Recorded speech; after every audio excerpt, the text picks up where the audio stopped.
NCERT की exercise 1.2 का second question करेंगे। लास्ट वीडियो में मैंने एलसीएम और एचसीएफ के बारे में बताया था।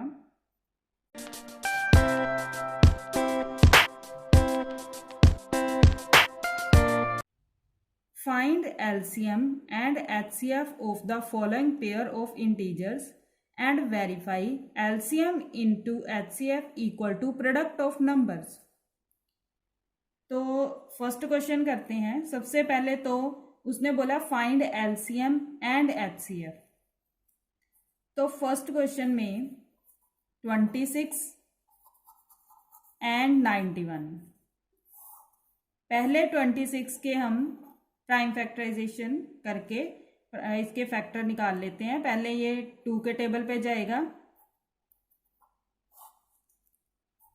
क्योंकि 13 प्राइम नंबर है, 13 तो 13 पे ही जाएगा। अब 91 देखो, 91 हमें पता है कि ये 7 पे जाता है। 13 7s are 91, तो ये 13 पे और 1। ये हमने इनके फैक्टर्स निकाल लिए हैं। 26 के फैक्टर आए हैं 2 इंटू 13 और 91 के फैक्टर्स आए हैं 7 इंटू 13। अब सबसे पहले एचसीएफ निकालते हैं। एचसीएफ हमें पता है जो कॉमन है, 13 कॉमन है, तो 13 क्या आ गया? HCF, highest common factor. अब एलसीएम देखेंगे।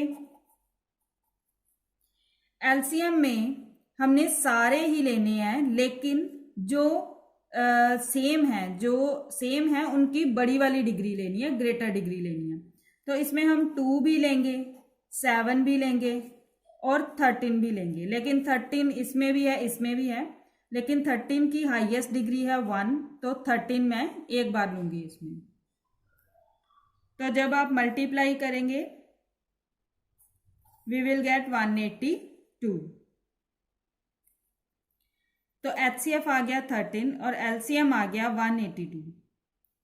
अब हमने ये वेरिफिकेशन करनी है कि उसने बोला कि एलसीएम इंटू एचसीएफ किसके इक्वल होता है? Product of numbers.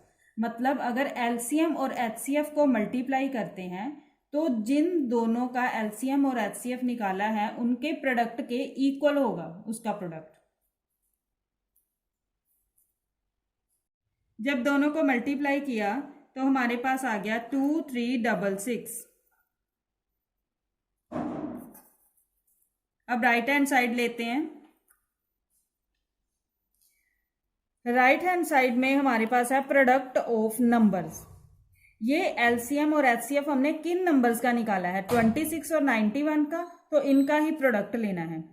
तो प्रोडक्ट अगर लेंगे तो हमारे पास आ गया 26 इंटू 91।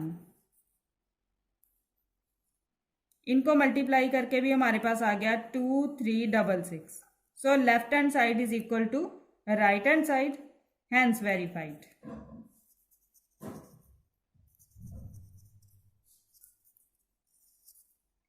अब जो बाकी के 2 क्वेश्चंस हैं ये भी ऐसे ही सेम वे के साथ आप कर सकते हो।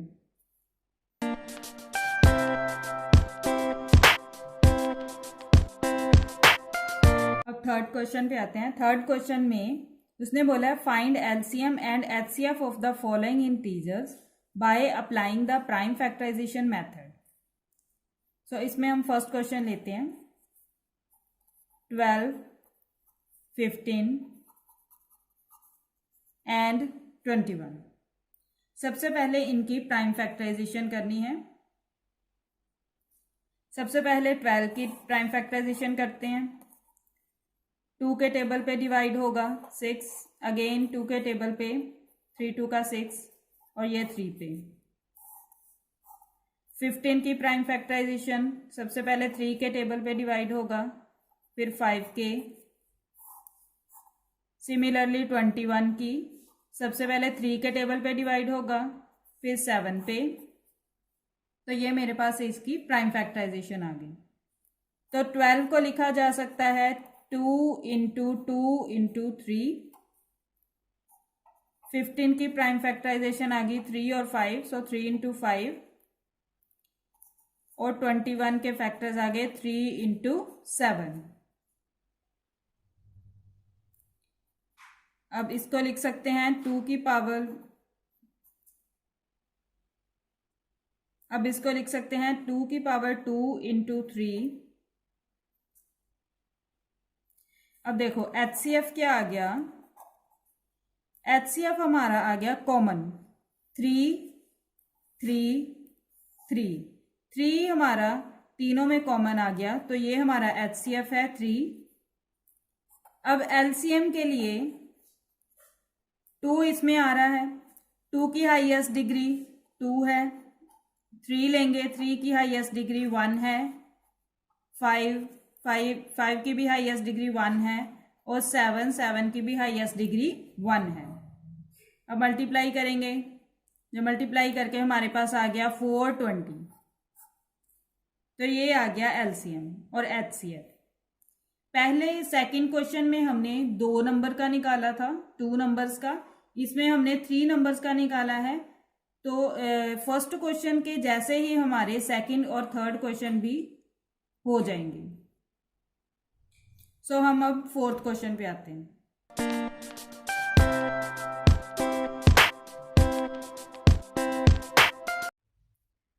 Question number 4, given that HCF of these numbers is equal to 9, find LCM। इन दोनों नंबर्स का HCF हमारे पास 9 है और LCM हमने निकालना है। सबसे पहले कौन से 2 नंबर हैं, एक 306 और 657, ये 2 नंबर्स हैं। इनका HCF तो गिवन है पर LCM नहीं, LCM हमने निकालना है। तो हमें पता है कि HCF into LCM is equal to product of numbers. हमारे पास फॉर्मूला है HCF into LCM is equal to product of numbers.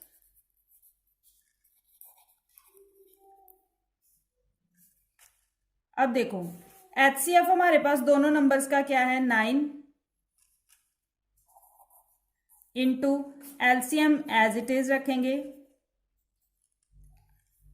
और प्रोडक्ट ऑफ नंबर्स, नंबर्स कौन सी हैं, 306 और 657, इन दोनों का प्रोडक्ट, प्रोडक्ट मतलब कि मल्टीप्लाई, 306 इंटू 657। अब देखो LCM निकालना है, LCM को लेफ्ट हैंड साइड पे ही रहने देंगे। ये 9 के साथ मल्टीप्लाई हो रहा है, 9 इधर आके डिवाइड हो जाएगा, 306 इंटू 657 ओवर 9। अब इसको 9 के टेबल में काट देते हैं, 9 3 ज़ा 27, 3 लेफ्ट 36, 9 4 ज़ा 36। और जब इनको मल्टीप्लाई करेंगे तो वी विल गेट 22338। तो ये आ गया हमारा LCM।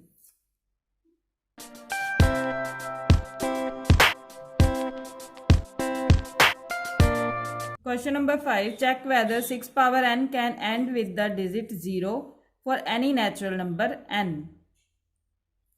अब उसने बोला कि 6 की कोई भी पावर अगर लें तो क्या उसका जो यूनिट डिजिट है वो 0 आ सकता है। वैसे तो नहीं आएगा। जैसे हम n की वैल्यूज में अगर 1 2 3 इसमें फिल करती हूँ 6 पावर n में, तो मेरे पास आ जाता है 6 पावर 1, पहले मैंने 1 भरा तो 6 आ गया, 6 पावर 2 क्या हो गया, 6 इंटू 6 यानी कि 36, 6 पावर 3 कितना आ गया, 6 इंटू 6 इंटू 6 यानी कि 216। तो कहीं पे भी 0 तो नहीं आ रहा लास्ट पे, इनफैक्ट 6 ही आता है। 6 की कोई भी डिग्री कर लो तो यूनिट डिजिट 6 ही आता है।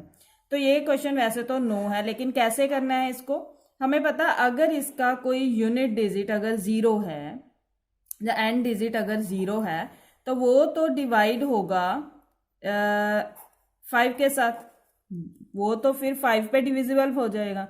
और 5 प्राइम नंबर जो है वो 6 में तो आता नहीं। 6 का अगर प्राइम नंबर देखें तो 3 इंटू 2, 3 और 2 प्राइम है, इसमें 5 कहीं पे भी नहीं है।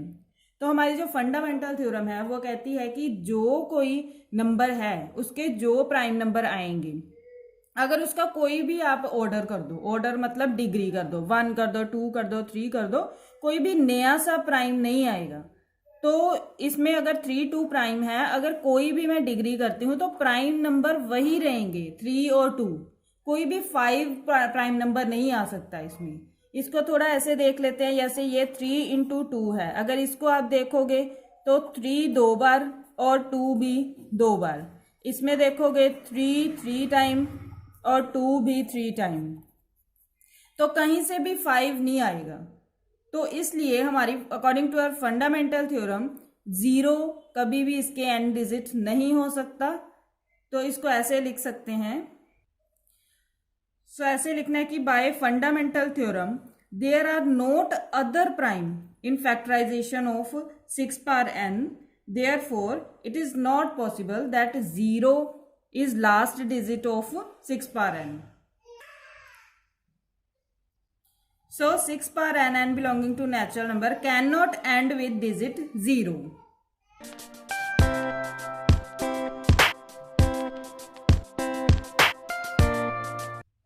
Question number 6. Explain why this number and this number are composite numbers. देखना है कि ये कंपोजिट नंबर हैं या नहीं है। तो सबसे पहले देखो 13 कॉमन आ रहा है। अगर 13 कॉमन निकालेंगे तो ब्रैकेट के अंदर क्या रहेगा, 7 इंटू 11, 13 आउटसाइड, प्लस यहाँ से भी यहाँ पे रह गया 1, 11 7 77, और ये आ गया हमारा 78। अब देखो ये कंपोजिट नंबर है, क्योंकि इसके आगे भी फैक्टर्स बन जाएंगे, 2 के टेबल पे चला जाएगा, तो कंपोजिट नंबर ही है। क्योंकि प्राइम नंबर वो होते हैं जो सिर्फ अपने टेबल पे ही जाते हैं, लेकिन ये 13 पे भी जा रहा है, 78 पे भी जा रहा है, तो it is a composite number. Similarly अब सेकंड ले लेते हैं। तो ये मेरा सेकंड पार्ट आ गया। इसमें देखो 5 कॉमन है दोनों में से। 5 को जब कॉमन निकालेंगे तो ब्रैकेट में आ गया 7 6, 5 बाहर, 4 3 2 1, और प्लस 5 बाहर, यहाँ पे आ गया 1। जब हम इन सभी को मल्टीप्लाई करेंगे, जब इनको मल्टीप्लाई करेंगे, ये आ गया 1008 प्लस 1,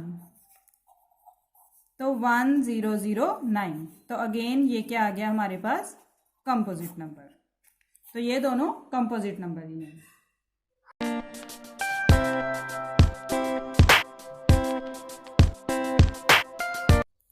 सेवंथ क्वेश्चन में है, there is a circular path around a sport field, Sonia takes 18 minutes to drive 1 round of the field while Ravi takes 12 minutes for the same. Suppose they both start at the same direction. After how many minutes will they again at the starting point? Circular path है तो थोड़ा समझ लेते हैं। जैसे ये मेरे पास कोई सर्कुलर पाथ है और ये इसका स्टार्टिंग पॉइंट है, तो रवि जो है वो 12 मिनट्स लेगा, थोड़ा सा कम टाइम लेगा। तो उसने बोला कि कब जाके वो मीट करेंगे स्टार्टिंग पॉइंट पे, यहाँ पे स्टार्टिंग पॉइंट पे वो कब मीट करेंगे। अब हमें पता है कि एक सोनिया है, एक रवि। अब सोनिया जो है वो एक चक्कर के लिए अगर 18 मिनट्स लेती है और रवि एक चक्कर के लिए 12 मिनट्स, तो वो तो मीट करेंगे नहीं। तो अब इसके थोड़े से मल्टीपल देख लेते हैं। 18 2s are 36, 18 3s are 54। अब 12 के देखते हैं। 12 2s are 24, 12 3s are 36, ऐसे ही। मतलब एक चक्कर लगाने के लिए अगर सोनिया को 18 मिनट्स लग रहे हैं तो 2 चक्कर के लिए 36, 3 चक्कर लगाएगी तो 54, ऐसे ही इसके टाइम लगेगा। और रवि जो है एक चक्कर 12 मिनट्स में लगाता है, दूसरा चक्कर 24 मिनट्स में लगाएगा और तीसरा 36 मिनट में लगाएगा। अब ध्यान से देखो, ये 36 इसमें भी आ रहा है और 36 इसमें भी आ रहा है। इससे आगे भी मेरे पास और मल्टीपल्स आएंगे जहाँ पे दोनों सेम होंगे, लेकिन हमने लीस्ट कॉमन मल्टीपल लेना है इसमें, मतलब इसमें हमने एलसीएम निकालना है वो टाइम जब ये दोनों मीट करें। तो एलसीएम निकालना है भाई।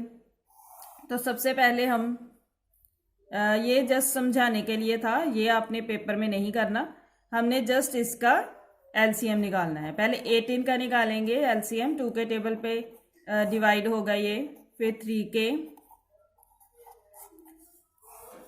और रवि 12 मिनट्स लेता है तो इसका भी एलसीएम निकालेंगे, 2 पे डिवाइड होगा, फिर 2 पे और फिर 3 पे। तो 18 के हमारे पास प्राइम फैक्टर आ गए 2 इंटू 3 इंटू 3, और 12 के आ गए 2 इंटू 2 इंटू 3। अब एलसीएम निकालेंगे सिंपली। एलसीएम में आपको पता ही है, इसको पहले लिख लेते हैं, 2 इंटू 3 का स्क्वायर और 2 का स्क्वायर इंटू 3। 2 की हाईएस्ट डिग्री लेनी है, 2 आ गई, और 3 की हाईएस्ट डिग्री फिर स्क्वायर ही आ गई। 2 2 ज़ा 4, 3 3 ज़ा 9, सो 9 4 ज़ा 36, तो यही आ गया 36। तो इसमें जस्ट हमने एलसीएम निकालना था और हमारी एक्सरसाइज 1.2 यहाँ पे कंप्लीट हो जाती है।